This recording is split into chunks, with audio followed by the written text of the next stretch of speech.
In the year 1917, while Europe burned in the fires of war, while trenches stretched like scars across the face of the continent, where young men cried in the mud and mothers waited for letters that never came, one powerful nation stood untouched. The United States of America President Woodrow Wilson had promised peace. He kept America neutral as the world tore itself apart. But deep beneath the surface something was stirring, something written in silence. It all began in a dark corridor of the German Foreign Ministry, a place where walls held secrets and silence held power. There sat Arthur Zimmermann, Germany's foreign secretary. He wasn't wearing a uniform, he didn't carry a weapon. But what he crafted that day was more dangerous than any bullet ever fired. He wrote a message, not a speech, not a treaty, but a telegram, short-coded, deadly.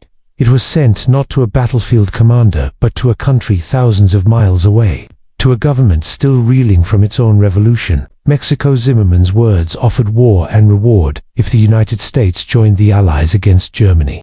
Then Mexico should rise and strike from the south. Germany would support them militarily, financially, strategically, and in return Mexico would receive its lost territories: Texas, New Mexico, Arizona, land drenched in history, land soaked in blood. It was madness, but desperation leads to dangerous choices. And Germany was desperate. The message was sent encrypted and dispatched through undersea cables, invisible threads tying continents together. But Germany forgot one thing.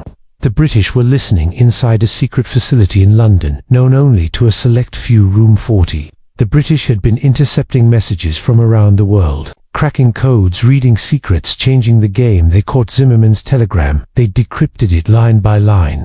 They stared at the words in disbelief. This was not just espionage. This was an act of provocation. This was a ticking bomb. But Britain had a dilemma. How could they share this with America without revealing that they had tapped into neutral American cables? The answer came from luck. A second copy of the telegram had been sent through a Mexican telegraph office, and that version, too, was caught. Now Britain had a clean source, and with trembling hands they passed it to Washington. President Wilson and his advisors were stunned. At first they hesitated. Could it be a trick? Could the British have forged the message to pull America into the war? But then the unthinkable happened. Arthur Zimmermann, in front of reporters, in front of the world, confirmed it. He had sent the telegram. It was real, and just like that, the fragile shell of American neutrality cracked across the country. Headlines screamed betrayal. People took to the streets. Voices rose in anger, and war became inevitable.